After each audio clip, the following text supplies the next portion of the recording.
মেদ কমাতে আদা পানি। আদা একটি স্বাস্থ্যকর মশলা হিসেবে পরিচিত। এটি কোমরের মেদ কমানোর পাশাপাশি বমি বমি ভাব, পেশি ব্যথা, ডায়রিয়া, মাইগ্রেন, বাত, কোষ্ঠকাঠিন্য সহ আরও অনেক রোগের প্রতিষেধক হিসেবে এটি কাজ করে থাকে। এটি রক্তে সুগার লেভেল হ্রাস করে রক্ত চলাচল বজায় রেখে কোলেস্টেরলের মাত্রা নিয়ন্ত্রণ করে। এছাড়া ক্যান্সারের কোষ মেরে ফেলতে সাহায্য করে আদা। এই আদা দিয়ে তৈরি করে নিতে পারেন ডিটক্স। এটি খেলে কোমরের মেদ কাটানোর পাশাপাশি অনেকগুলো স্বাস্থ্য উপকারিতা পেয়ে যাবেন। যা লাগবে: 1.5 লিটার পানি ও আদা কুচি। যেভাবে তৈরি করবেন: 1.5 লিটার পানি চুলায় দিন, এর সাথে 2 ইঞ্চি লম্বা আদা কুচি মিশিয়ে নিন, কিছুক্ষণ জাল দিন, ঘন হয়ে গেলে চুলা নিভিয়ে ফেলুন। ব্যাস তৈরি হয়ে গেল আদার রস। স্বাদ বৃদ্ধির জন্য এতে লেবুর রস মিশিয়ে নিতে পারেন। প্রতিদিন 1 কাপ করে এই আদার রস পান করুন, কমপক্ষে 6 মাস এটি পান করুন। যেভাবে কাজ করে: আদা আমাদের রোগ প্রতিরোধ ক্ষমতা বৃদ্ধি করে, বমি বমি ভাব দূর করে, হজম শক্তি বৃদ্ধি, ঠান্ডা কফ দূর করে থাকে। শুধু তাই নয়, এটি খারাপ কোলেস্টেরল দূর করে হৃদরোগের ঝুঁকি হ্রাস করে। আদার অ্যান্টিঅক্সিডেন্ট উপাদান মেদ হ্রাস করে ওজন কমাতে সাহায্য করে। এমনকি এটি দীর্ঘক্ষণ পেট ভরিয়ে রেখে খাবার খাওয়ার প্রতি আগ্রহ কমিয়ে দেয়। প্রতিদিন 1 কাপ করে 6 মাস এই পানীয় পান করুন, আর পেয়ে যান কাঙ্ক্ষিত কোমর।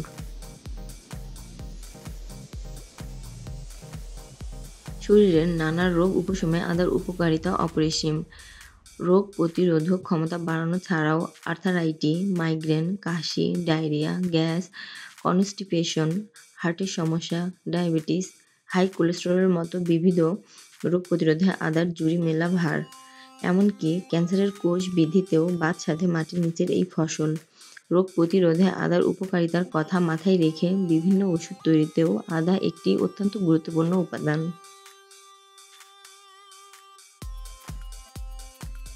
তবে আদার গুণ জানার পরই যদি কেউ মুড়ি-মুড়কির মতো আদা খেতে শুরু করেন, তাহলেও সমূহ বিপদ।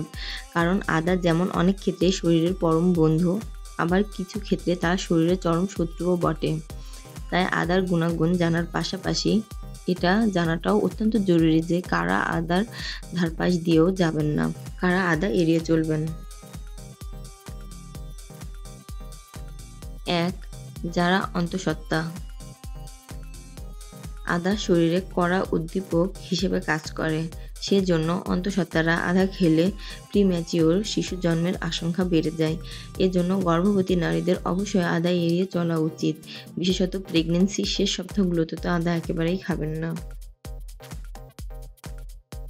2. যারা ওজন বাড়াতে চান। যারা রোগা হতে চান তাদের জন্য আদা বিশেষ উপকারী হলেও যারা শীর্ণকায়, ওজন বাড়াতে আগ্রহী তাদের অবশ্যই আদা এড়িয়ে চলা উচিত। কারণ আদা খিদে কমায়। এছাড়া শরীরের চর্বি গলানোর প্রক্রিয়ায় আদা বিশেষ সহায়ক। সেজন্য যারা ওজন বাড়াতে চান, আদা তাদের কোনো কাজে আসবে না। 3. ডায়াবেটিস ও উচ্চ রক্তচাপ নিয়ন্ত্রণে যারা ওষুধ খান। আদা ডায়াবেটিসের লেভেল কমাতে কার্যকর হলেও যারা ডায়াবেটিস নিয়ন্ত্রণের জন্য নিয়মিত ওষুধ খান, তাদের ডায়েট চার্ট থেকে চিরতরে ডিলিট করে দিতে হবে আদাকে। একই কথা প্রযোজ্য উচ্চ রক্তচাপের রোগীদের জন্য। রক্তচাপ নিয়ন্ত্রণে যারা নিয়মিত ওষুধ খান, তাদেরও অবশ্যই আদাকে এড়িয়ে চলা উচিত। নিজের শরীরের প্রতি যত্ন নেবেন। আর আমাদের ভিডিওটি ভালো লাগলে আমাদের চ্যানেলে লাইক দিবেন, সাবস্ক্রাইব করবেন এবং শেয়ার করে বন্ধুদের দেখার সুযোগ করে দিবেন।